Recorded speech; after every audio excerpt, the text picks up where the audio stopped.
తాకట్లో ఉన్న బంగారాన్ని విడిపించి ఆ రోజున మార్కెట్ ధర కట్టి మిగిలిన డబ్బును మీకు అందిస్తుంది కొమ్మూరి గోల్డ్. ఈ సినిమాలో పాటల గురించి మీకు ఏదన్నా ఒక ప్రత్యేకమైన అనుభూతి, ఒక సందర్భం, ఒక గుర్తు గాని ఏదన్నా ఉంటే కాస్త షేర్ చేసుకుంటారా? అదే 'జయం' రిలీజ్ అయినప్పుడు ఒక పెద్ద స్టేట్మెంట్ ఇచ్చాను. ఈ పాటలు ఏ ఒక్కరికి నచ్చకపోయినా హ్మ్. నేను మ్యూజిక్ ఆపేస్తాను అన్నంత ఇది స్టేట్మెంట్ ఇచ్చా. హ్మ్. బట్ ఏంటంటే దానికన్నా ఇంపార్టెంట్, అంత పెద్ద స్టేట్మెంట్ ఇచ్చిన తర్వాత చాలామందికి నా మీద ఒక ఇది ఉంటుంది కదా, అంటే ఏంటి వీడికి ఇంత గర్వం, ఇంత బ్లంట్ స్టేట్మెంట్ ఇచ్చాడని. ఆ మూమెంట్లో నాకు వచ్చింది, నేను తప్పేమో ఆ స్టేట్మెంట్ ఇవ్వడం తప్పేమో, బట్ కాన్ఫిడెన్స్, ఆ పాటలు అంత బాగా పోతాయని కాన్ఫిడెన్స్. కానీ సినిమా రిలీజ్కి ఆడియోకి మధ్యలో గ్యాప్ ఉంటుంది కదా, ఆ గ్యాప్లో ఏ పాటలు బాగా వింటున్నారు అని ఒక చిన్న రీసెర్చ్ చేస్తే ప్రియతమ తెలిసిన పాట చాలా తక్కువ మంది వింటున్నారు. హ్మ్. ఎందుకంటే అది మరీ సాఫ్ట్గా ఉంది మెలోడీ, ఏదో ఈవెన్ అందమైన మనసులో పాట కూడా చాలా బాగా వింటున్నారు. రాను రాను అంటూనే యాజ్ ఇట్ ఈజ్ చాలా పెద్ద రేజు, బండి రేజు అన్నీ బాగా వింటున్నారు. ప్రియతమ తెలిసిన మాత్రం అంతగా వింటలేదని నాకు అనిపించింది. కానీ సినిమా రిలీజ్ అయిన తర్వాత రాను తర్వాత ఎక్కువ విన్నది ఈ పాటే. సార్. ఎందుకంటే తేజ గారు ఆ సాంగ్ సిచ్యువేషన్ చెప్తున్నప్పుడు అది ఎలా పిక్చరైజ్ చేస్తారో అవన్నీ చెప్పారు.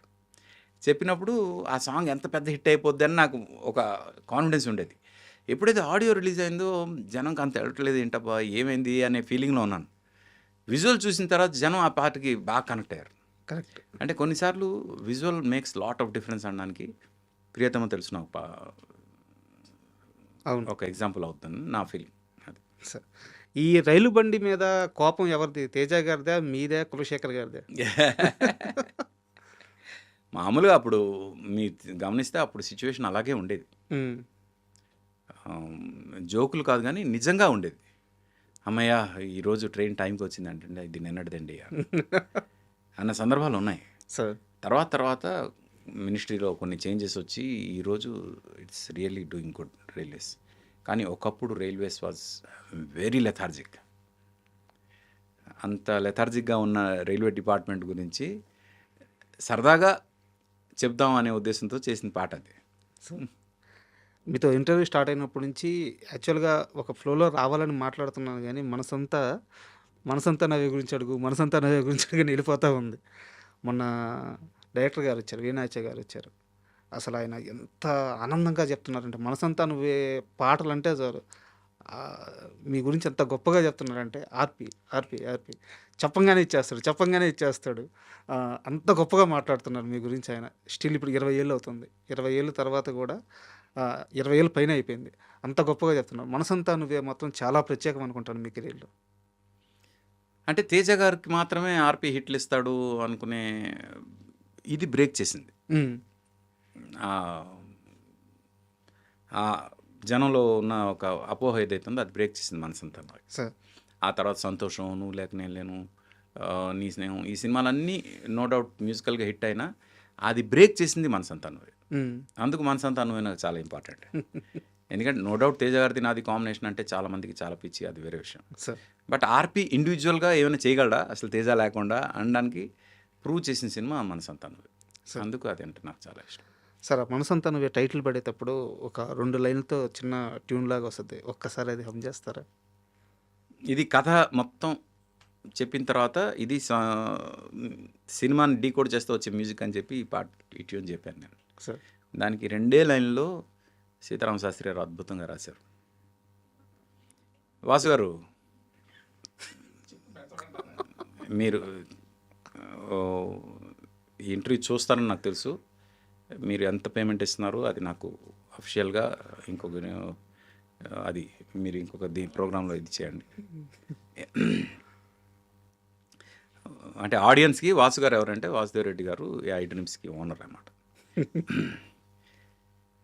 నీ స్నేహం ఇక రాను అని కరిగే కలగా అయినా ఈ దూరం నూరాకు అని నన్ను వెలివేస్తూ ఉన్నా. మనసంతా నువ్వే, నా మనసంతా నువ్వే, మనసంతా నువ్వే, నా మనసంతా నువ్వే.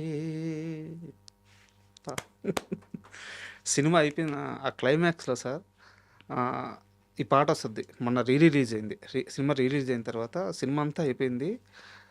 సునీల్ అమ్మాయి దగ్గరికి వెళ్ళి కళ్ళు తెరిచాడు, నిజంగానే కళ్ళు తెరిచాడు, నేను వెళ్ళి డాక్టర్ని పిలుచుకొస్తా అన్నప్పుడు అమ్మాయి హీరోయిన్ పరిగెత్తుకుంటూ వెళ్ళినప్పుడు ఆ చేయిస్తే అప్పుడు ఆ పాట పడద్ది. ప్రతి ఒక్కరూ ఉదయ్ కిరణ్ అలా మళ్ళీ ఆ పాట వింటుంటే ఉదయ్ కిరణ్ మళ్ళీ అలా లేచి బతికొస్తే బాగుండు. ఆ పాటలో ఉండే ఆ గాఢత ప్రతి ఒక్కరికి ఆ ఫీల్, ఆ సినిమాని బతికిచ్చింది ఆ క్లైమాక్సే. మళ్ళీ ఉదయ్ కిరణ్ బతికొస్తే బాగుండు అని చెప్పి పోయి థియేటర్లో అనుకోని వాళ్ళు లేరు. ఇప్పుడు మీరు పాడిన ఆ 2 లైన్లు. అవును. మొన్న రిలీజ్ అప్పుడు కూడా ఫీలింగ్ చూశాను నేను. సార్ అతను ఆ చనిపోతున్న సీక్వెన్స్ వచ్చినప్పుడు నిజంగా చనిపోతాడు అన్నంత భయం, మళ్ళీ ఆ వాచ్ సౌండ్ విన్నాక లేచాడు అనగానే అమ్మయ్య లేచాడు ఉదయ్ అనే ఆనందం, ఆ తర్వాత వాళ్ళిద్దరు కలవగానే ఇలాగే మళ్ళీ తను బయటకు వచ్చి చనిపోయిన తను మళ్ళీ బయటకు వస్తే బాగుండు అనే ఫీలింగ్ అన్నీ చూశాను నేను ఆడియన్స్లో. సార్ ఉదయ్ కిరణ్తో మీ అసోసియేషన్ ఏంటి సార్? అంటే ఎలా ఉండేవారు? ఎలా అంటే తన ఫస్ట్ ఆడిషన్ చేసిన ముగ్గురులో నేను ఒకడిని.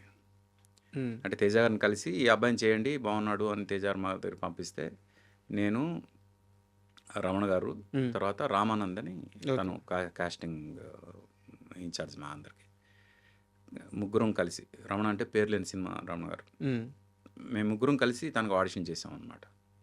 అప్పటి నుంచి పరిచయం. అందుకు తను ఫ్రాంక్గా ఎప్పుడు కూడా నా పాటలు ఎలా వస్తున్నాయి, మ్యూజిక్ ఏం జరుగుతుంది, ఎప్పుడు నేను చేసిన ఇన్ని సినిమాలు ఎప్పుడు కూడా అడగలేదు, ఎప్పుడు కూడా ఇన్వాల్వ్ అవ్వలేదు తను. సార్ అది ఆ చనిపోయినప్పుడు కోపం వచ్చిందా, బాధ వేసిందా, ఏమనిపించింది? కోపం అయితే వచ్చింది, ఉమ్, డెఫినెట్ కోపం వచ్చింది. అంటే తన గ్రాఫ్ బాగా పడిపోయింది అనే టైంలో తను తట్టుకోలేక ఆ ఇన్సిడెంట్ ఏదైతే జరిగిందో, ఆ, తను ఇప్పుడు బతికుంటే ఓటీటీలో చాలా పెద్ద స్టార్ అయిపోయేవాడు, సార్ నా ఫీలింగ్ అయితే. కరెక్ట్. ఇంకోటి తనంటే ఇష్టపడే వాళ్ళు కూడా చాలామంది ఉన్నారు, ఎక్కువ మంది ఉన్నారు. సార్ అందుకు ఫెయిల్యూర్స్ వస్తాయి లైఫ్లో, కానీ ఒక బంతి కింద పడినప్పుడు ఎంత గట్టిగా పడుతుందో అంతే గట్టిగా పైకి కూడా లేస్తుంది. ఆ లేచేంత వరకు మనం అవకాశం ఇవ్వాలి, టైం ఇవ్వాలి. ఆ టైం ఇవ్వకపోతే ఆ కింద పడింది కిందే ఉండిపోద్ది. అది ఉదయ్ కిరణ్ చేసిన తప్పు అని నా ఫీలింగ్. అందుకు కోపం వచ్చింది అతని మీద. బట్ నాకు ఒక doubt sir. Uday Kiran travel అయిందంతా కూడా మామూలు మనుషులతో కాదు, రోడ్డు మీద పనుక్కునే రోజు నుంచి కోట్ల రూపాయల రెమ్యునరేషన్ స్థాయి తీసుకునే స్థాయికి ఎదిగిన తేజ గారు అవకాశాలు అందిపుచ్చుకోవడానికి ఎన్ని ప్రయత్నాలు చేశారు. ఒక ఆర్పి పట్నాయక్ గారు, ఒక వీఎన్ ఆదిత్య గారు, అంటే మనిషి ఎలా బతకాలి, ఎంత స్ట్రాంగ్గా ఉండాలి అన్నీ తెలిసిన మనుషులు మీరంతా. మీలాంటి వాళ్ళతో కలిసి తిరిగాడు, కలిసి ఎదిగాడు, కలిసి స్టార్ అయ్యాడు. ఏం నేర్చుకోలేదా? అంటే ఇలా ఉండాలి అని చెప్పే ఇది ఎక్కువ చనువు తేజ గారే తీసుకున్నారేమో, ఉమ్, కానీ వినాలని రూల్ ఏముంది? సార్ వినాలని రూల్ ఏం లేదు కదా. తన లైఫ్ తంది. అందుకు దాని గురించి నేను ఎక్కువగా మాట్లాడలేను, ఎందుకంటే తను ఏం స్ట్రగుల్ అయ్యాడు, ఎందుకు అంత స్థితికి వచ్చాడు అనేది తనకు మాత్రమే తెలుసు. అందుకు తన మనసులో దూరి మనం చెప్పాలంటే తను బతికి రావాలి. మీకు బాగా నచ్చిన మ్యూజిక్ డైరెక్టర్ దేవిశ్రీ ప్రసాద్ గారు కూడా, ఆయన ఇప్పుడు ఫుల్ స్వింగ్లో ఉన్నారు. ఇప్పుడు మళ్ళీ హీరోగా ఆయన స్టార్ట్ చేశారు. దేవి నిర్ణయం కరెక్ట్ అంటారా, రాంగ్ అంటారా? అంటే మీకు ఆయన మీద వాత్సల్యం ఉంది కాబట్టి చెప్పండి. దేవి యాక్టింగ్ చేస్తే బాగుంటుందని నేను ఫీల్ అయ్యాను. అవునా? నేను మొదటి నుంచి ఫీల్ అయ్యాను, ఎందుకంటే he's a very good looking, um, at the same time he can act. Um, తను ఏదో సినిమా చేస్తే నేను కన్విన్స్ అయ్యేవాడినో కాదో తెలియదు, కానీ ఈ సినిమా మాత్రం డెఫినెట్ కన్విన్స్ అవుతున్నాను. ఉమ్, ఎందుకంటే ఆ లుక్ కానీ తను తీసుకున్న డెసిషన్ కానీ రెండు బాగున్నాయి అనిపించింది నాకు. సార్. సినిమా చూసిన తర్వాత నేను చెప్పగలను. హ్మ్. నేను ఎందుకు దీని గురించి పర్టికులర్ చెప్తున్నాను అంటే, శ్రీను వాసంత లక్ష్మి నేను యాక్టింగ్ చేస్తున్నప్పుడు చాలామంది నన్ను తిట్టారు, నీకు అవసరమా యాక్టింగ్, దట్టు ఇంత ఛాలెంజింగ్ క్యారెక్టర్ చేస్తున్నావు అని. హ్మ్. అదే జనం థియేటర్కి వచ్చి ఫస్ట్ డే ఈ సినిమా చూసి మళ్ళీ వీడిని ఇంకొకసారి తిట్టడానికి అవకాశం వస్తుంది అని థియేటర్కి వచ్చి సినిమా చూసి అదే జనం ఫోన్ చేసి, ఈ క్యారెక్టర్ నువ్వు కాకుండా ఇంకెవరు చేసున్నా మేము కన్విన్స్ అయ్యేవాళ్ళం కాదేమో, అంత గొప్పగా చేసావు, నువ్వే చేసావు అని పొగిడినోళ్ళు ఉన్నారు. సార్. ఈరోజు దేవి గురించి ఎవరైనా నెగిటివ్ మాట్లాడుతుంటే రేపు శ్రీనివాసన్ లక్ష్మికి జరిగిన సీనే రిపీట్ అవుద్దని నా ఫీలింగ్. కానీ బాగా ఇష్టం ఉంటుంది కదా దేవిశ్రీ ప్రసాద్ అంటే మీకు? తన ఎనర్జీ చాలా, తన సాంగ్స్లో ఎనర్జీ ఉంటుంది. సార్. దట్టు సాహిత్యం బ్లడ్లో ఉంది కదా తనకి. హ్మ్. అందుకు తన సినిమాల్లో సాహిత్యం అనేది చాలా అందంగా ఉంటుంది. ఈ రెండిటికి నేను ఫ్యాన్. సార్. వీరిలో మీరు చేసిన పాటలన్నీ కానీ ఒకసారి చూస్తే ఆర్పి పట్నాయక్ రిస్క్ చేశారా, కొత్తగా ట్రై చేశారా? ఆయన తన పద్ధతి శైలి దాటి చేసిన పాట ఒకటి, ఆ రీమేక్ 2002 వరకు చూడలేదు ఇంతవరకు. ఆ పాట ఎందుకు చేయాల్సి వచ్చింది? అది మళ్ళీ ఎందుకు క్రియేట్ చేయాల్సి వచ్చింది? మీరు వాంటెడ్గా చేశారా, బలవంతం మీద చేశారా? లేదు లేదు, డైరెక్టర్ గారు ఐడియా, ఆ. బి గోపాల్ గారు అది కావాలన్నారు, చేసాం. ఉమ్. నేను నా అంతటి నేను ఎట్టి పరిస్థితిలో వేరే సాంగ్ చేయాలని ఎప్పుడూ అనుకోను. కరెక్ట్. అది అది డైరెక్టర్కి మాత్రం చాలా రెస్పెక్ట్ ఇస్తా. అతను ఎందుకు అన్ని అడిగారో దానికి మనం రెస్పెక్ట్ ఇవ్వాలి అంతే. సార్.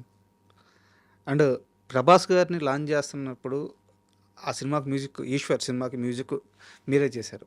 బట్ మీ కెరీర్ మొత్తం చూసుకుంటే ఒక మాస్ సినిమాకి, అంటే అంత మాస్ సినిమాలకి, మాస్ హీరోలను ఎస్టాబ్లిష్ చేసే సినిమాలకి వర్క్ చేసిన తక్కువ, లవ్ మూవీస్కి ఎక్కువ చేశారు. సో మిమ్మల్ని సెలెక్ట్ చేసుకోవడానికి కారణం ఏంటి ఆ సినిమాకి? అది మీరు జయంత్ గారికి అడగాలి. మీకు ఈ డౌట్ వచ్చిందా? నాకేం రాలేదు. ఉమ్. నేను చెప్పా కదా, ఎప్పుడు కూడా నా అంతటి నేను వెళ్ళి ఈ సినిమా ఇవ్వండి అని అడగలేదు. ఉమ్. ఆయన జయంత్ గారు ఆర్పి ఈ సినిమాకి యాప్ట్ అని ఫీల్ అయ్యారు కాబట్టి ఆయన అడిగారు, నేను చేశాను అంతే.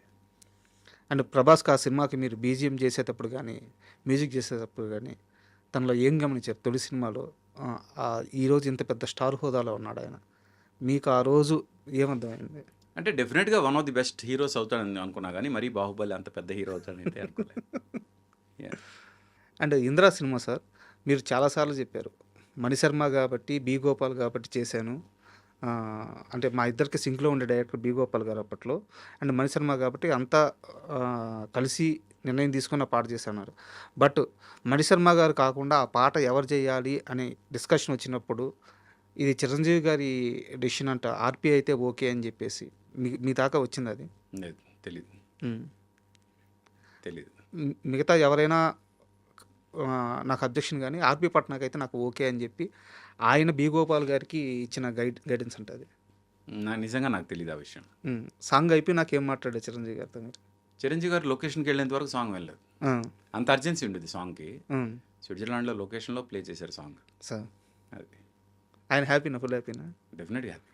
యాక్చువల్గా కోవిడ్ తర్వాత సినిమాను చూసే విధానం మారింది సార్. కాన్సెప్ట్ ఓరియంటెడ్ మూవీస్కి రీచ్ ఎక్కువ ఉంటుంది, జనాలు ఇష్టపడుతున్నారు. ఈ స్టార్డమ్, ఫైట్స్, యాక్షన్ సీక్వెన్స్ ఇలాంటి సినిమాలకి థియేటర్లో కొంతవరకు మార్కెట్ ఉన్నా కానీ ఓటీటీల్లో జనాలు ఎక్కువ ఇష్టపడుతున్న సినిమాలు ఇవి, కాన్సెప్ట్ ఓరియంటెడ్ మూవీస్. మీ కెరీర్ మొత్తం డైరెక్ట్గా చేసిన సినిమాలన్నీ అలాంటి సినిమాలే చేశారు. ఇప్పుడు మార్కెట్ ఉంది, కానీ ఇప్పుడు మీరు సినిమాలు చేయట్లేదు. నేను చేయట్లేదు కాదు, నాకు చేయడానికి ప్రొడ్యూసర్ దొరకట్లేదు. మీరు ట్రైల్ చేస్తున్నారా? ప్రొడ్యూసర్ దొరికితే డెఫినెట్గా నేను ఇప్పుడు ఏమంటానంటే, చాలా ఖచ్చితంగా నేనేం చెప్తానంటే, ఈరోజు ఆర్పి పట్నాయక్ చేసే ప్రతి సినిమా సూపర్ హిట్ అవుతాయి. ఎందుకంటే ఈరోజు ఆడియన్స్ టేస్ట్ మారింది ఓటీటీ వచ్చిన తర్వాత. సినిమా ఇలా కాన్సెప్ట్ ఓరియంటెడ్ సినిమాలు బాగుంటాయి చూడడానికి అని. కట్ చేస్తే 6 పాటలు 4 ఫైట్లు కాదు, కాన్సెప్ట్ ఉంటే డెఫినెట్గా ఆడుతుంది అనే థాట్ ప్రాసెస్ ఆడియన్స్లో బాగా పెరిగింది. అందుకే ఓ బాలగమ్మ ఆడింది, ఓ కోర్ట్ ఆడింది, సినిమాలన్నీ ఆడింది. జస్ట్ ఇమాజిన్ ఈరోజు బ్రోకర్ రిలీజ్ అయ్యంటే ఎంత పెద్ద హిట్. కరెక్ట్. ఎందుకు అంటే జనం టేస్ట్ పూర్తిగా మారిపోయింది. ఈ టైంలో ఆర్పి పట్నాయక్ థాట్ ప్రాసెస్ ఏదైతే ఉందో, ఈ థాట్ ప్రాసెస్లో వచ్చే ప్రతి సినిమా ఆడుతుందని నా ఫీలింగ్. ఆడియన్స్కి నా నుంచి వచ్చే సినిమాలు చూడడానికి రెడీగా ఉన్నారు ఆడియన్స్. ప్రొడ్యూసర్స్ ధైర్యం చేయాలంతే. బట్ మీరు అప్రోచ్ అవ్వాలి కదా ప్రొడ్యూసర్స్ని. అంటే పెద్ద ప్రొడ్యూసర్స్ దగ్గరికి నేను అప్రోచ్ అవ్వను, ఎందుకంటే వాళ్ళకి కొన్ని లిమిటేషన్స్ ఉంటాయి, వాళ్ళకి కొన్ని ఇవి ఉంటాయి. అంటే వాళ్ళకి కొన్ని క్యాల్కులేషన్స్ ఉంటాయి. సార్. నా సినిమాలు ఏవి క్యాల్కులేషన్స్లో వెళ్ళవు. హ్మ్. ఇది క్యాల్కులేషన్ అంటే దాన్ని అంటే you know the role and break it అని నమ్ముతాను నేను. ఇంకోటి అందరి ఆలోచనలు ఎక్కడ ఆగిపోతాయో అక్కడ మన ఆలోచనలు మొదలవ్వాలి అని నా ఫీలింగ్. అందుకు నా కథలన్నీ కొత్తగా ఉంటాయి. సార్. అందుకు వాటిని బ్రేక్ చేసే కాన్సెప్ట్స్ ఎప్పుడైతే నేను చెప్తానో వాళ్ళు ఆటోమేటిక్గా దానిలో ఇలాంటి ఒక కమర్షియల్ ఎలిమెంట్ ఉంటే ఎలా ఉంటుంది అని అడుగుతారు. హ్మ్. దాంతో నేను ఏదైతే కోరు ఉంటుందో. అంటే అవుట్ ఆఫ్ ది బాక్స్ ఆలోచించానో అది మళ్ళీ ఇన్సైడ్ ది బాక్స్ అయిపోతాయి. సార్. అక్కడ నా క్రియేటివ్ మైండ్కి ఒక చిన్న కాన్ఫ్లిక్ట్ వస్తుంది. అందుకు పెద్ద ప్రొడ్యూసర్ల దగ్గర ఎప్పుడు అప్రోచ్ అవ్వను. ఈ కొత్త ప్రొడ్యూసర్లు ఏమో బకరాలకు పడిపోతారు, బకరాలు అయిపోతారు, ఎవరెవరికో పడతారు పాపం. వాళ్ళకేమో మనం కన్విన్స్ చేయలేము, మా సినిమా బాగుంటుంది చేయండి నేను చేసే సినిమా అని.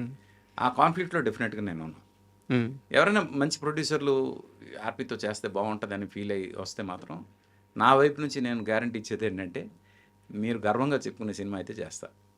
కమర్షియల్గా పెద్ద హిట్ అవుద్ది అని నేను గ్యారంటీ ఇవ్వలేను, ఎందుకంటే మనం రిలీజ్ చేసే డేటు సిచ్యువేషన్ అన్నిటి బట్టి మారుతుంది. బట్ లైఫ్ లాంగ్ ఈ సినిమా నేను చేశానని గర్వంగా చెప్పుకునే సినిమా అయితే చేస్తా. తేజ గారితో మీ రిలేషన్ ఎలా ఉంది ఇప్పుడు? మొన్న ఆయన బర్త్డేకి వెళ్ళి విష్ చేసి వచ్చాను. చాలాసేపు కలిసి మాట్లాడుకొని వచ్చాను. ఆయన ఇప్పుడు చేయబోతున్న సినిమా తాలూకా ట్రైలర్ చూపించారు. ఎలా ఉంది ఏంటి వాటి గురించి డిస్కషన్ అయ్యి ఫైన్, ఇంకేం కావాలి. ఇప్పుడు ఆర్పి పట్నాయక్ దేనికి సిద్ధంగా ఉన్నారు? మ్యూజిక్ చేయడానికి సిద్ధంగా ఉన్నారా? డైరెక్షన్ చేయడానికి సిద్ధంగా ఉన్నారా? యాక్టింగ్ చేయడానికి సిద్ధంగా ఉన్నారా? వర్క్ వస్తే చేయడానికి సిద్ధంగా ఉన్నారా? యాక్టింగ్ నాకు ఎవ్రీ వీక్ ఒక ఆఫర్ వస్తుంది. యాక్టింగ్ చేయడానికి సిద్ధంగా ఉండుంటే ఇప్పటికి నేను నెలకి 20 రోజులు నా డైరీ మొత్తం యాక్టింగ్లోనే ఫిల్ ఉంటుంది. యాక్టింగ్ అనేది అంత ఇది కాదు, కానీ ఇంకా తప్పదు అనుకున్నప్పుడు ఇంకా చేయడానికి రెడీ అవుతా. అది ఎప్పుడు ఏంటి అనేది ఇంకా I will take a call. Sir. నాకు ఇప్పుడు ఏంటంటే నా కథలు అందరూ ఆలోచనలు ఎక్కడ ఆగిపోతే అక్కడ నేను ఆలోచిస్తానంట కదా, అలాంటి గొప్ప గొప్ప కథలన్నీ నా దగ్గర ఉన్నాయి. సార్. ఆ కథలన్నీ నేను బతికొండగా చేయాలి అనే ఒక స్వార్థం చాలా ఎక్కువ ఉంది. ఇంకా ట్యూన్స్ అంటారా, ట్యూన్స్ అవి నాకు they are my second nature. ఇప్పుడు ఇలా సిచ్యువేషన్ చెప్తే ఇలా ట్యూన్ చెప్పేస్తా. ఎవరైనా డైరెక్టర్ వచ్చి మంచి కథ చెప్పి దీన్ని మ్యూజిక్ చేయాలి అంటే ఆ కథ నచ్చితే డెఫినెట్ నేను మ్యూజిక్ చేస్తాను. నాకేం కష్టమైన పని కాదు, అది ఇష్టంగా చేస్తా. అందుకు ఆ డైరెక్టర్ తాలూకు క్రియేటివ్ థాట్ని 100% రెస్పెక్ట్ చేస్తూ అతనికి ఏం కావాలో అది చేసి పెడతా. సార్ చివరి ప్రశ్న, కానీ కొంచెం సూటి ప్రశ్నే. ఇండస్ట్రీలో ఇన్ని సంవత్సరాల ప్రయాణంలో కంఫర్ట్ లైఫ్ని లీడ్ చేసేంత సంపాదించుకోగలిగారా? అంటే సంపాదన సెకండరీ నా ఉద్దేశం. సంపాదించుకోలేదు ఆర్పి పట్నాయక్, ఇది నిజం. బయట ఇండస్ట్రీలో చాలామందికి తెలుసు. నేను ఇప్పటివరకు ఓ ప్రొడ్యూసర్ దగ్గర నాకు ఇంత రెమ్యునరేషన్ ఇవ్వండి అని ఇప్పటివరకు అడగలేదు. అడిగితే డిమాండ్ చేస్తే వచ్చున్నాము, వాళ్ళు ఎంత ఇస్తే అంత తీసుకున్నా అంతే. ఎలాగైతే సినిమా అడగలేదో రెమ్యునరేషన్ కూడా అడగలేదు. అండ్ బయట నాకు తెలిసిన ఇంకోటి ఏంటంటే, సినిమాలు చేసిన దాని మీద వచ్చిన డబ్బుల కంటే కూడా యుఎస్ అలా బయటకు వెళ్ళి ఆర్పి పట్నాయక్ తన పాటలతో ఒక కన్సర్ట్ లాగా అట్లా చేసుకొని మ్యూజిక్ నైట్స్ అట్లా చేసుకొస్తే వాటికి వచ్చిన డబ్బులే ఎక్కువ, కానీ సినిమాల్లో సంపాదించుకుంది అతి తక్కువ అని చెప్తారు. Yeah of course correct. అది డబ్బుని గట్టిగా అడగలేకపోయారా? అంటే చెప్పే కదా, నేను సినిమాని అడగలేదు, రెమ్యునరేషన్ అడగలేదు. ఇండస్ట్రీ వాడేసుకుంటుంది సార్ అట్టయితే. పర్లేదు, నాకు ఇంత పేరు రావడానికి కారణం ఇండస్ట్రీయే కదా. ఆ ఇండస్ట్రీని నేను ఎప్పుడు తప్పట్ను.